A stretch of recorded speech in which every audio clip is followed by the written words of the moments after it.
Hey guys, welcome back to some more reviews. The Explorer 4 here, the Horror Boy, and welcome back to the Halloween reviews. They're talking about Halloween 2, The Nightmare Isn't Over. Now, this film came out in 1981, gets a 6.5 on IMDb, directed by Rick Rosenthal. Now, Rick Rosenthal would come back later on in the series to make Halloween Resurrection, and Halloween Resurrection, it really is not a very good movie. We'll get to that movie when we get to that one. Yeah, Resurrection, definitely a fan favorite, but...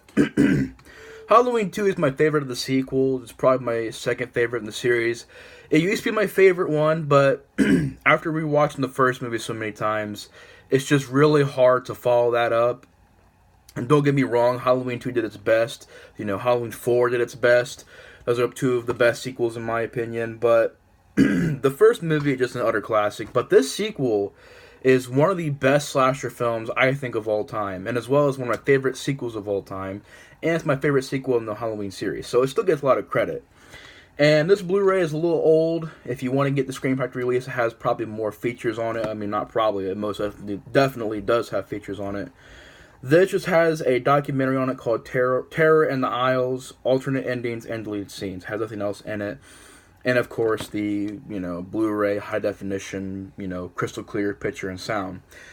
But yeah, I don't like that poster. I kind of wish they would just use the old poster. That's why one day I might get the Scream Factory Blu-ray. I'm just okay with this one for right now. It's cheap. It was very cheap, like $7 for this. So, it wasn't really that much money. And, I'm fine with it right now. I mean, there's that documentary, Halloween 25 Years of Terror. I could just watch it. They get pretty much features on the entire series. So, yeah. Halloween 2 came out in 1981. And this was, of course, 81 was the year of the slashers. So, obviously, when they were going into this movie, they wanted to make it more of a slasher-esque film. And John Carpenter wrote the script to this movie. Of course, John Carpenter and Deborah Hill, I think, were only involved with, 1 through 4? Was it 1 through 4 or 1 through 5? I think it was either 1 through 4 or 1 through 5 they were involved with, either writing or producing or something like that. And, of course, John Carpenter and Alan Howarth did the score, and they revamped it. They redid it in a more synth 80s kind of score, which I love. I think it's a great touch. John Carpenter wasn't directing this time, but Rick Rosenthal, I think, knew John Carpenter and was a very high recommended director for this film. And I thought Rick Rosenthal did a great job. I mean, it feels like a John Carpenter movie, but he gave it his own touch. So I could say that's really awesome, the movie. And I think that the movie, if you want the best of both worlds, if you want that slasher Michael Myers mixed with the suspense, you're going to get that in this movie. Obviously not as suspenseful as the first movie. There's a couple of chase scenes that don't really feel as intense as the first movie. And also, you can kind of tell they're kind of being like the first movie's chase scenes. But, they are what they are. They're not horrible chase scenes. They just they're not as suspenseful. And, this sequel is very mixed. Most people enjoy it, but there are those fans of it that really don't get into it. I remember I showed this movie to a couple of my friends, and they really didn't get into it. And they loved the first movie. So Halloween 2 is a very mixed bag. Either you love it, you hate it, you think it's okay. There are fans of it. There are people who don't get into it. For me, personally, I really do get into the movie. I like the fact that it's more ramped up. How it's one of those sequels that tries to surpass the first movie as far as with budget, as far as with gore and action and set pieces and sequences. I think I like that a lot in the movie. I like how they kind of took that chance to try to make it a more of a bigger, explosive kind of movie, and to make it more of a popcorn slasher film. It's very good to look at. It's a very fast-paced movie. Lots of slashing, nudity, some fun characters. It's definitely much more of a slasher film, but I love that. Do I have problems with it? Of course I do, but it still is my favorite sequel. And those problems are very far in between. They really don't affect my overall love for the movie, because I used to have the old school VHS tape of this movie, and by the way, watching Halloween 2 on VHS is beautiful. If anybody out there has ever done it, I mean, Halloween 2 on VHS is just amazing. So is Halloween 3. And I also have Halloween 4 on VHS. Actually, a clamshell VHS was pretty cool on VHS as well. But yeah, pretty much all the 80s movies look great on VHS. But Halloween 3 and 2, I think, look beautiful on VHS. But of course, the Blu-ray touch-up looks very clear, crystal clear sound and picture. But the story pretty much takes place right after the first movie. Very basic plot. Pretty much what it does is it's the same night as the first movie, and Laurie has been taken to this hospital, and, you know, Loomis is trying to figure out where Michael went, you know, because at the end of the first movie, Michael disappeared. And this kind of picks up right as where the first movie, you know, ended. And meanwhile, while Loomis is trying to figure out where Michael Myers is, you know, goes to the Myers house, goes to the school, in a very creepy scene, which I'll touch on in a second, that never gets mentioned, never gets talked about, yet the Thorn plot line is the one that got picked up, but the Sam Hain storyline never got picked up. I don't understand that. They say that it ties into the Thorn plot. I don't understand that. I mean, maybe it does, but the Sam Hain stuff should have stayed by itself, because that was creepy to me. But we'll get to that in a second. But yeah, well, that's going on. Michael Myers is walking around killing people, kills this one girl. You know, have a great scene where it's POV. He goes into a house, grabs a knife off of this cutting board, and the girl turns around. There's blood. She screams. Great scene. Michael Myers finds that Laurie Strode is in this hospital. He goes there, starts killing people. Eventually finds Laurie Strode. There's chase scenes. There's an ending, which is very cool, which I'll definitely get into as we get into the movie review. But yeah, it's pretty much basic plot. Night after the first movie, Michael Myers tries to look for Laurie, finds her, chases her, and the rest of the movie is Laurie trying to survive in this hospital. And I really enjoyed that plot. First of all, the hospital atmosphere looks fantastic. Yeah, it is a problem how there's no other staff in the hospital. Like, it's just one little small group of people in this giant hospital. Yeah, I can understand that problem. I can understand how there's no other patients, there's no other people in this building. It's like, yeah, it's late at night, but you would figure a hospital would have a bunch of people in it. This hospital's, like, empty. So I can understand that gripe. To me, the mask, I'm not a fan of the way the mask looks. It's the original Shatner mask, but it's shaped weirdly on Dick Warlock's head to the point to where it just looks weird.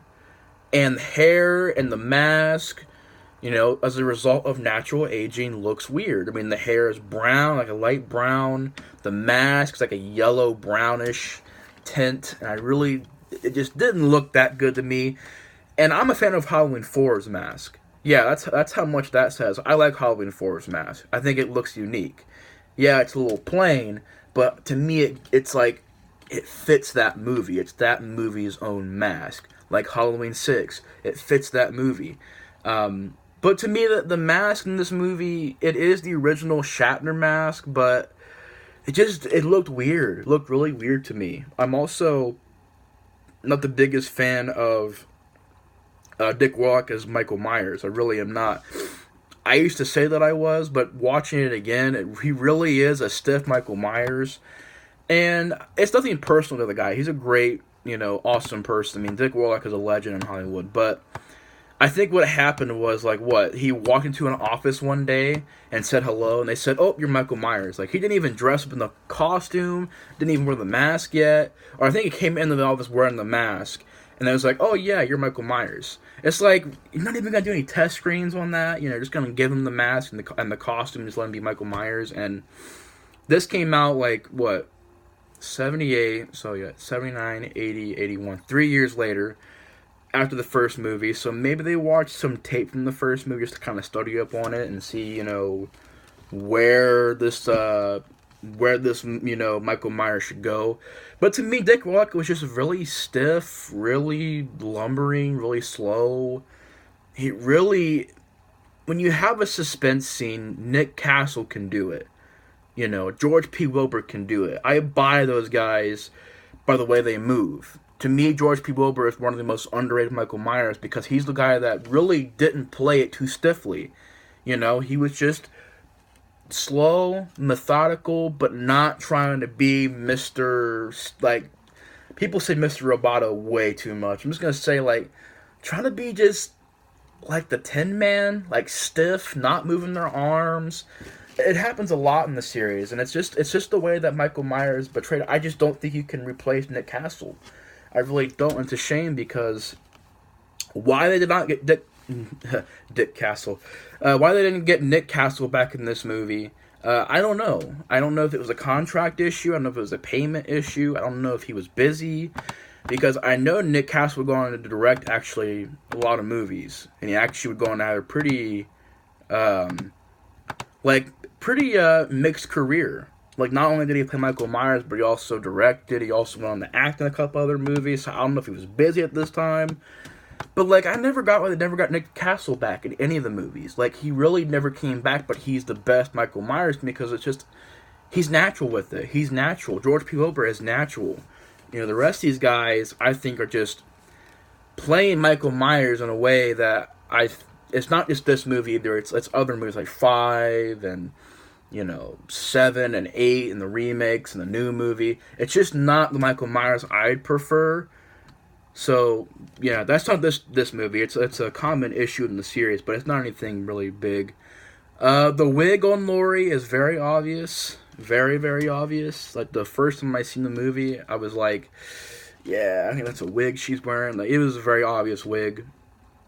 And the suspense doesn't really work in certain scenes sometimes, like the elevator scene.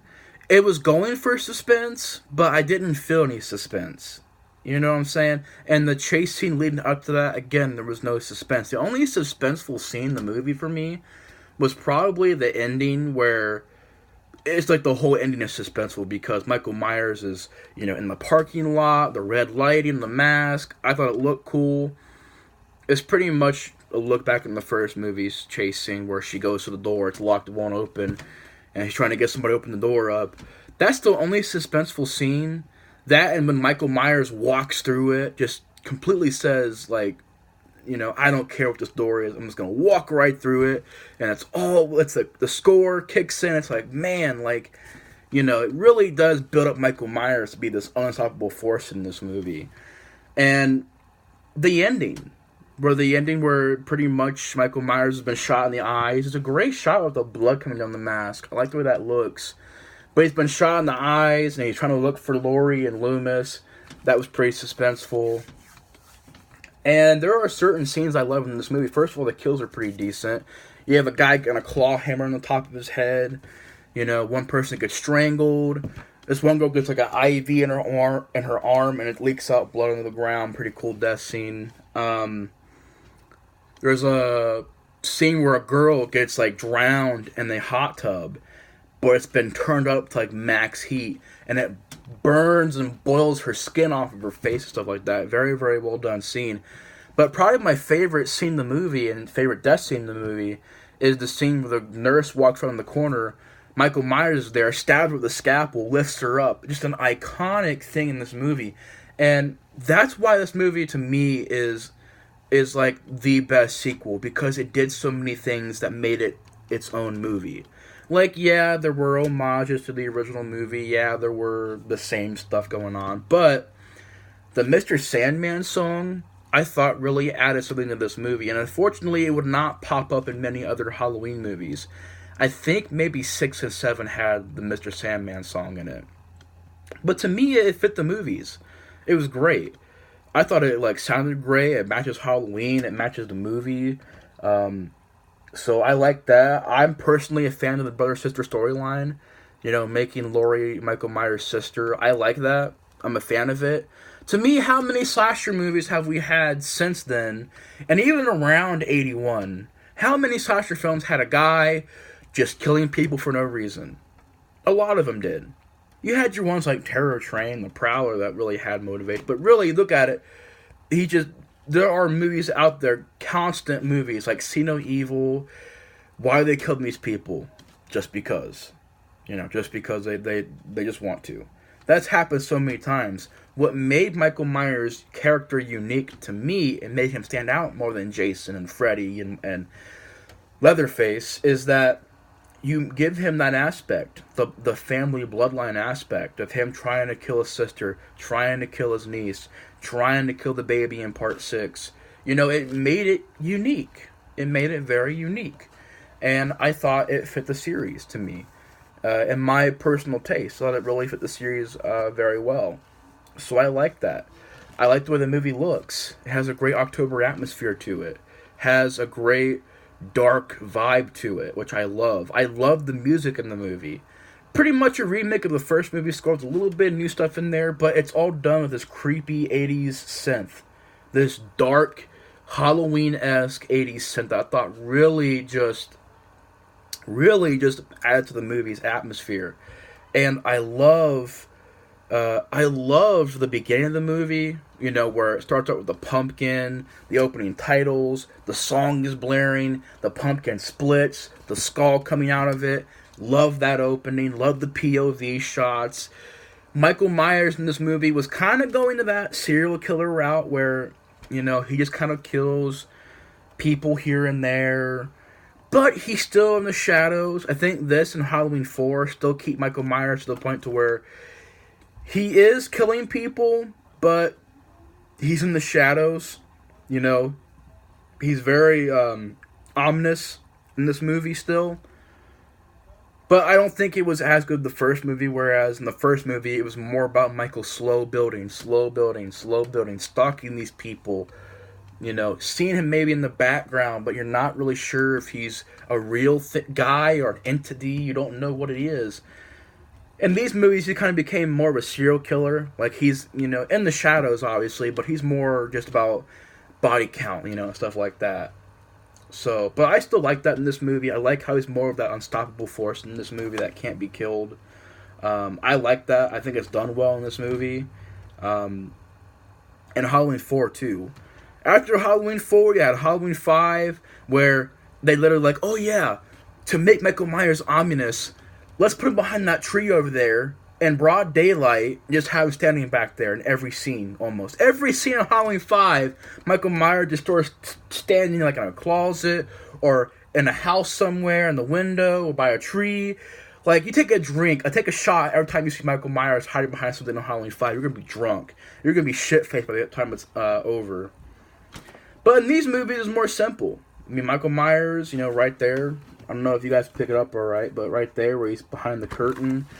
POV shot, still very subtle, still slow build. I like Jamie Lee Curtis in the movie. She doesn't really have much to say or do. That's another thing. I kind of wish they gave Jamie Lee Curtis a little bit more time in the movie. Like, she didn't say much. She didn't have much to do. She kind of just laid around the whole movie. Had two chase scenes, flashbacks, and an ending. Which is like, really, you can't focus the whole movie on Laurie's character. Because the rest of the characters, I'll be honest, they're just typical slasher characters. Like the security guard, like the cops, the police, the nurses, this Jimmy character. They're all just slasher pick-off characters.